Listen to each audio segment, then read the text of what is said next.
Renisha madam, நீங்க பட்டிமன்றம் எல்லாம் பார்த்திருக்கீங்களா? நான் பட்டிமன்றம்லாம் நேரடியா பார்த்ததில்ல. தொலைக்காட்சியில தான் பாம்பன் பாப்பையா திண்டுக்கல் லியோனி உங்க பட்டிமன்றத்தை தான் பார்த்துருக்கேன். சரி, உங்களுக்கு நேரடியா பார்க்கறதுக்கு ஒரு வாய்ப்பு. நம்ம மாணவர்கள் பட்டிமன்றத்தை பாருங்க. சரி, வாங்க பார்ப்போம்.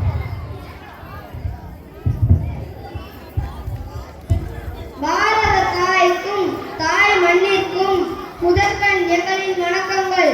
இங்கே வருகை தந்துள்ள ஆண்டு விழாவுடைய தலைவர் அருள் தந்தை வியாகப்பராஜ் அடிகளார் அவர்களுக்கும் நம்முடைய தாளாளர் தந்தை அருள் திரு எட்வின் ஆரோக்கியநாதன் அவர்களுக்கும் அன்பிற்குரிய பெற்றோர்களே, சான்றோர்களே, ஆன்றோர்களே, அறிவில் சிறந்த ஆசிரியர்களே, இரு அணியிலிருந்து பேச வந்துள்ள பேச்சாளர்களே, உங்கள் அனைவருக்கும் என் நெஞ்சம் நிறைந்த பணிவான வணக்கங்களை தெரிவித்துக் கொள்கிறேன்.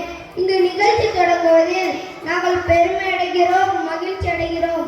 எங்களுடைய பட்டிமன்றத்தின் தலைப்பு மனதிற்கு மகிழ்ச்சி தருவது சுவையான உணவா அல்லது நகைச்சுவை உணர்வா? மனதிற்கு மகிழ்ச்சி தருவது சுவையான உணவே என்ற தலைப்பில் செகிஸ்மா தலைமையில் ரெனிஷா, சசி ஒரு அணியும், மனதிற்கு மகிழ்ச்சி தருவது நகைச்சுவை உணர்வே என்ற தலைப்பில் முத்துகரீஸ் தலைமையில் சமீத், ஜோய்சா ஒரு அணியும் பேசுகிறார்கள். முதலாவதாக மனதிற்கு மகிழ்ச்சி தருவது சுவையான உணவே என்று பேச வருகிறார் செகிஸ்மா. வாங்க செகிஸ்மா, உங்க ஆழமான கருத்தை எடுத்து சொல்லுங்க. பேரன்பிற்கும் பெருமதிப்பிற்கும் உரிய சிறப்பு விருந்தினர்களே, அருள் தந்தை அவர்களே, நடுவர் அவர்களே மற்றும் இங்கு வருகை தந்துள்ள அனைத்து நல்லுறங்களுக்கும் என் பணிவான வணக்கங்கள். நான் இங்கு பேச வந்துள்ள தலைப்பு மனதிற்கு மகிழ்ச்சி தருவது சுவையான உணவே என்ற தலைப்பில் பேச வந்துள்ளேன். நடுவர் அவர்களே, இந்த தலைப்பில் இருக்குது பாருங்க. சொல்லுங்க. மனதிற்கு மகிழ்ச்சி தருவது சுவையான உணவுதான். அப்படியா? உயிரினங்களிலே சுவைக்கு அதிக முக்கியம் தருவது எது? எனக்கு தெரியாது, நீங்களே சொல்லுங்க. மனிதர்கள் தான். அதை யாராலும் மறக்கவும் மறுக்கவும் முடியாது. சரி சரி. உணவு சுவையாக இருந்தால் தானே சாப்பிட முடியும். ஆமா, நீங்க சொன்னது சரிதான். உப்பிலா பண்டம் குப்பையிலே என்ற பழமொழி உண்டல்லவா? ஆமா, நீங்க சொல்வது ரொம்ப சரிதான். ஆனா டாஸ்மாக் கடைக்கு போயிட்டாரங்களுக்கெல்லாம் எந்த சுவையும் தெரியாது. நடுவர் அவர்களே, நான் இப்ப அதை பத்திலாம் பேச வரல. உணவு சுவையாக இருந்தால் தானே இன்னும் கொஞ்சம் போடுங்க, இன்னும் கொஞ்சம் போடுங்கன்னு கேட்டு வாங்கி சாப்பிட முடியும். ஆமா ஆமா. நடுவர் அவர்களே, நான் ஸ்கூல் போயிட்டு வீட்டுக்குள்ள நுழையும் போது எங்க அம்மாட்ட கேட்பேன், இன்னைக்கு என்ன சாப்பாடுன்னு. நானும் அப்படித்தான் கேட்பேன். எங்க அம்மா எனக்கு பிடித்த உணவை மிகவும் சுவையா சமைச்சு தருவாங்க. ஏன்னா அவங்களுக்கு என்ன ரொம்ப பிடிக்கும். அதனால தான் பார்த்து பார்த்து சமைச்சு தருவாங்க. பார்த்து பார்த்துனா இந்த யூடியூப்பை பார்த்தாமா? ஆமாம் நடுவர் அவர்களே, இப்ப உள்ள அம்மாக்கள் எல்லாரும் யூடியூப்பை பார்த்து பெரிய சமையல் கலைஞர்கள் மாதிரி தேடிட்டாங்க. இப்ப நமக்கு சுவையா சமைச்சு தர்றாங்க.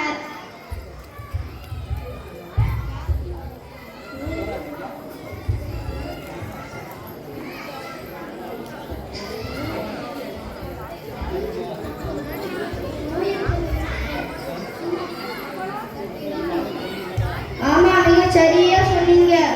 நோயற்ற வாழ்வே குறைவற்ற செல்வம் அல்லவா? ஆமா ஆமா. நடுவர் அவர்களே, இப்ப நான் என்ன சொல்ல வரேன்னா, நோய் இல்லாம வாழணும்னா நல்லா சாப்பிட வேண்டும், நல்ல சாப்பாடு வேண்டும். நல்ல சாப்பாடு வேணும் என்றால் அந்த சாப்பாடு சுவையா இருக்க வேண்டும். நாம் அந்த சுவையான உணவை சாப்பிடும் போது நம் மனதிற்கு திருப்தி கிடைக்கிறது. ஆமா ஆமா. கம்பு உடலுக்கு தெம்பு, சாமை உண்டால் ஆமை வயது, தினே இதயத்திற்கு துணை, வரகு உண்டால் வருங்காலம் பார்க்கலாம், கேழ்வரகு சர்க்கரையை விளக்கு. பார்த்தீர்களா நடுவர் அவர்களே, இங்கே உள்ள ஒவ்வொரு சாப்பாட்டிற்கும் ஒவ்வொரு பலம். அருமை அருமை. நல்ல கருத்தெல்லாம் எடுத்து சொல்றீங்களே. நாம் அந்த பலமுள்ள சாப்பாட்டை சாப்பிடும் போது நம் உடலுக்கு சக்தி கிடைக்கிறது. ஆமா ஆமா. நாம் அந்த சக்தியுள்ள சாப்பாட்டையும் சாப்பிடும் போது நம் உள்ளத்திற்கு மகிழ்ச்சி கிடைக்கிறது. ஆமா, அருமை. நடுவர் அவர்களே, இப்ப நான் கடைசி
எப்பவோ தற்கொலை செய்திருப்பேன்னு சொல்லியிருக்காரு.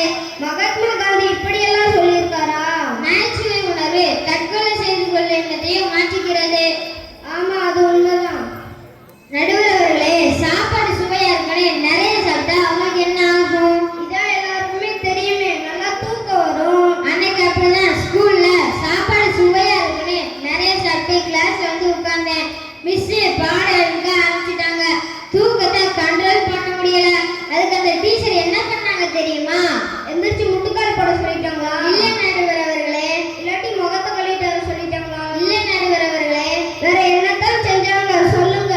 நகைச்சுவை காமெடி எல்லாம் பண்ணி எங்களை சிரிக்க வச்சு தூக்கத்தையே போக வச்சிட்டாங்க நடுவர் அவர்களே. ஓஹோ, அப்படியா? அந்த வித்தையெல்லாம் உங்க டீச்சர் கத்து வச்சிருக்காங்களா?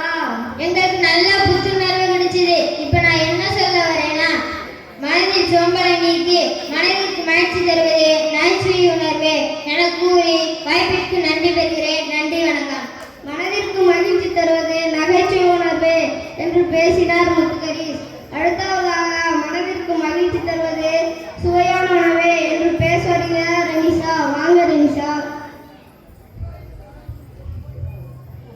அவையில் வீச்சிருக்கும் மாஞ்சோர்களே, சான்றோர்களே, பெற்றோர்களே, தோழர்களே, இங்கு பேச வந்திருக்கும் பேச்சாளர்களே, அனைவருக்கும் என் முதற்கண் வணக்கத்தை தெரிவித்துக் கொள்கிறேன். நான் இங்கு பேச வந்துள்ள தலைப்பு மனதிற்கு மகிழ்ச்சி தருவது சுவையான உணவு என்ற தலைப்பில் பேச வந்துள்ளேன். நடுவர் அவர்களே, மனிதன் உட்பட ஒவ்வொரு ஜீவராசிகளுக்கும் இன்றைய தேவை உணவுதான். ஆமா ஆமா, இதுல என்ன சந்தேகம்? உணவு ரொம்ப முக்கியமல்லவா? உணவு இல்லை என்றால் நாம் மிகவும் சோர்ந்து விடுவோம். உடம்புக்கு சரியில்லைன்னா என்ன பண்ண சொல்லுங்க? உடல் சோர்ந்து போகும். உடல் சோர்ந்து போகும்போது அப்பா கிட்ட, அம்மா கிட்ட, பாட்டி, தாத்தா கிட்ட சொன்னா என்ன சொல்லுவாங்க? நல்லா சாப்பிடணும் பாப்பா, எல்லாம் சரியாயிடும்னு சொல்லுவாங்க. சாப்பிடணும் சாப்பிடணும்னா சொல்றேன். சாப்பாடு எப்படி இருக்கணும்னு சொல்லுங்க? நல்லா சுவையா இருக்கணும். சுவையா இருந்தால் தானே சாப்பிட முடியும். ஆமா, ஊர் திருவிழாவாக இருந்தாலும், வீட்டில் திருமண நிகழ்ச்சியாக இருந்தாலும் அங்கு என்ன வைக்கிறாங்க? நல்லா விருந்து வைக்கிறாங்க. கல்யாண வீட்டு சமையல் சாதம், காய்கறிகளும் பிரமாதம், அந்த கௌரவ பிரசாதம் இதுவே எனக்கு போதும். ஆஹா ஆஹா ஆஹா ஆஹா ஆஹா ஆஹா. நமக்கு எவ்வளவு மகிழ்ச்சி தருகிறது. நல்ல பாட்டெல்லாம் பாடுறீங்களே. ஏன் கல்யாண வீட்டுல விருந்து வைக்கிறாங்க, ஏன் நகைச்சுவையா பேசிக்கொண்டிருக்க வேண்டியதானே? நீங்க கல்யாண வீடுன்னு சொன்ன உடனே எனக்கு ஒரு ஞாபகம் வருது. கல்யாண வீட்டுல பொண்ணு மாப்பிள்ளை பத்தி பேசுறாங்களோ இல்லையோ, சாப்பாடு எப்படி இருக்குன்னு கண்டிப்பா பேசுவாங்க. அதான் நீங்களே சொல்லிட்டீங்க. எனவே மனதிற்கு மகிழ்ச்சி தருவது சுவையான உணவே என கூறி தீர்ப்பளிக்க வேண்டிக் கொண்டு அமர்கிறேன். நன்றி, வணக்கம். மனதிற்கு மகிழ்ச்சி தருவது சுவையான உணவே என்று பேசினார் ரெனிஷா.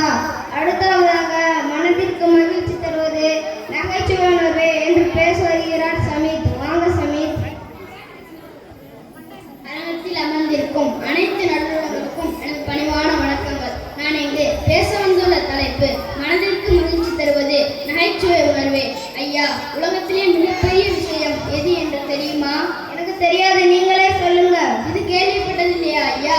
நகைச்சுவை உணர்வுதான் சிரிப்பு சிறந்த மருந்து. வாய் விட்டு சிரித்தால் நோய் விட்டு போகும் என்ற பழமொழியை கேள்விப்படவில்லையா? கேள்விப்பட்டிருக்கேன். இது தெரியாம இருப்பேனா? ஐயா, ரெனிஷா கேட்டா எங்காவது நகைச்சுவை விருந்து உண்டா? பாவம், அவர் பார்க்கல போல் இருக்கு. இப்போ திருவிழா திருமண நிகழ்ச்சியில் என்ன நடக்கும்? நல்லா விருந்து வைக்கிறாங்க. அந்த விருந்தோடு சேர்த்து நிகழ்ச்சியும் வைக்கிறாங்க. சொல்லுங்க சமீர். அந்த நிகழ்ச்சி ஏன் வைக்கிறாங்கன்னா, நம்ம சொந்தக்காரங்க, சித்தி, சித்தப்பா, அத்தை, மாமா, தாத்தா, பாட்டி, சொந்தக்காரங்க கிட்ட நம்ம மனசு விட்டு பேசும்போது நமக்கு எவ்வளவு மகிழ்ச்சி கிடைக்கிறது தெரியுமா? ஆமா ஆமா, அது உண்மைதான், அதுவும் சரிதான். நடுவர் அவர்களே, இப்போ மருத்துவமனைகளிலும் நகைச்சுவை நிகழ்ச்சியை வைக்க ஆரம்பிச்சுட்டாங்க. இதெல்லாம் கேள்விப்படலையே. அங்க ரூபாயத்தான் புடுங்குவாங்கன்னு கேள்விப்பட்டிருக்கேன். இல்ல நடுவர் அவர்களே, இப்படி நகைச்சுவையான பேச்சை கேட்டாலே எல்லாருக்கும் பிரஷர் குறைகிறதா ஆராய்ச்சிகள் சொல்றாங்க. அப்படின்னா நானும் இனிமே இப்படித்தான் வைத்தியம் பார்க்கணும். அது மட்டுமல்ல நடுவர் அவர்களே, காந்தி 500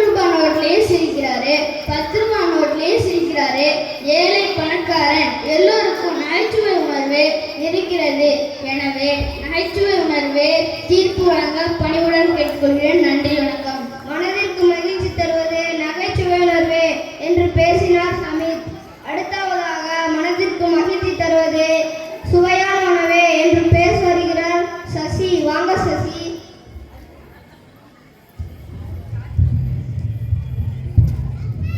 அனைவருக்கும் வணக்கம். நான் இங்கு பேச வந்துள்ள தலைப்பு மனதிற்கு மகிழ்ச்சி தருவது சுவையான உணவே என்ற தலைப்பில் பேச வந்துள்ளேன்.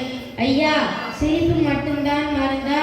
பெரியவர்கள், அறிவியலாளர்கள் எல்லோரும் உணவே மருந்துன்னு தான் சொல்லி இருக்காங்க.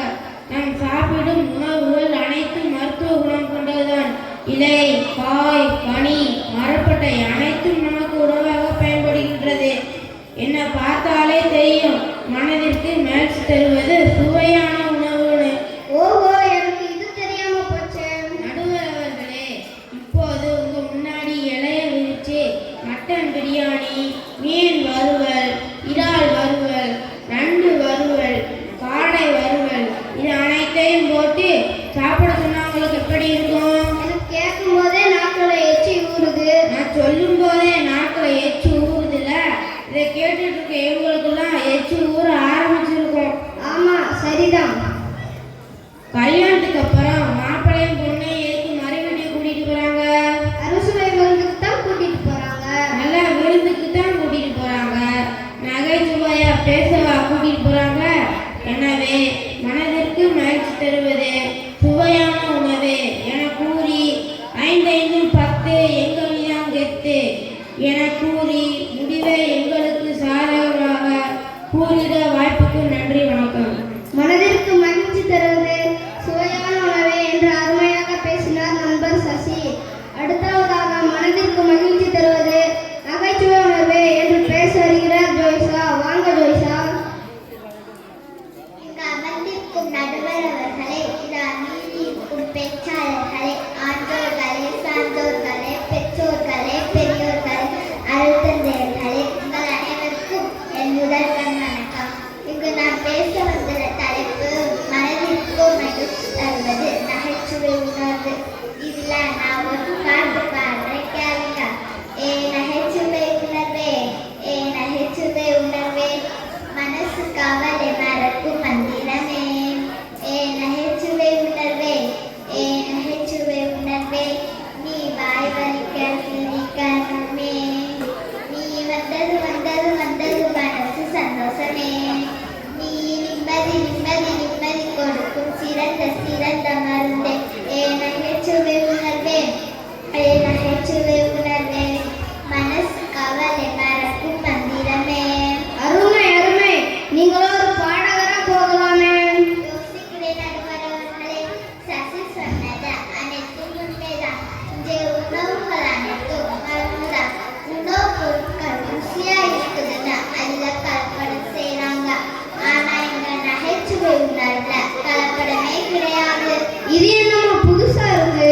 Chocolate, ice cream, noodles, fast food அனைத்தும் ருசியா இருக்குதுன்னு சாப்பிட்டு எல்லாரும் ஆஸ்பத்திரிக்கு தான் போறோம். ஆமாம்மா, இந்த fast food, egg rice, chicken rice எதுவும் சாப்பிடக்கூடாது. அதை தெரிஞ்சுக்கோங்க. நான் நகைச்சுவை உணர்வுல இருக்கிறதுனால ஆஸ்பத்திரிக்கு போனதே கிடையாது. அப்போ உடம்புக்கு முடியலன்னா வடிவேல செந்தில் கவுண்டமணி காமெடி எல்லாம் பார்ப்பீங்களா? சிந்தித்து பாருங்க நடுவரவர்களே. சிந்திக்கிறேன் சிந்திக்கிறேன். இப்போ சிரித்த முகம் அழகாகும். நல்லா சாப்பிட்டா என்னவாகும்? நல்லா குண்டாவாங்க. சிரிப்பு இல்லாதவருக்கு சிறப்பில்லா பறவைக்கு சமம். அதாவது நான் இப்ப என்ன சொல்ல வரேன்னா, பறவைகளுக்கு எது அழகு? சிறகுதான் அழகு. ஆமா, அது பறக்கும் போது எவ்வளவு அழகாக இருக்கும். சிறகு இல்லைன்னா எதுவுமே செய்ய முடியாது. அதே மாதிரி தான் வாழ்க்கையும் வாழ்க்கைக்கும் சிரிப்புதான். கஷ்டமான நேரத்திலையும் இடுக்கண் வருவான் நம்புக என்று சொல்லி இருக்கின்றார் திருவள்ளுவர். திருவள்ளுவர் இப்படியெல்லாம் சொல்லியிருக்காரா? உணவு அளவுக்கு மீறினால் அமிர்தம் நன்றானால். எங்கள் நகைச்சுவை எவ்வளவு அதிகரித்தாலும் நன்றாகாது. நகைச்சுவை என்பது ஒருவரை பிரசாதம், மன அழுத்தத்தையும் மன இறுக்கத்தையும் போக்கக்கூடியது. அதாவது நான் இப்ப என்ன சொல்ல வரேன்னா, பெரியவங்க என்ன செய்வாங்க? வயசு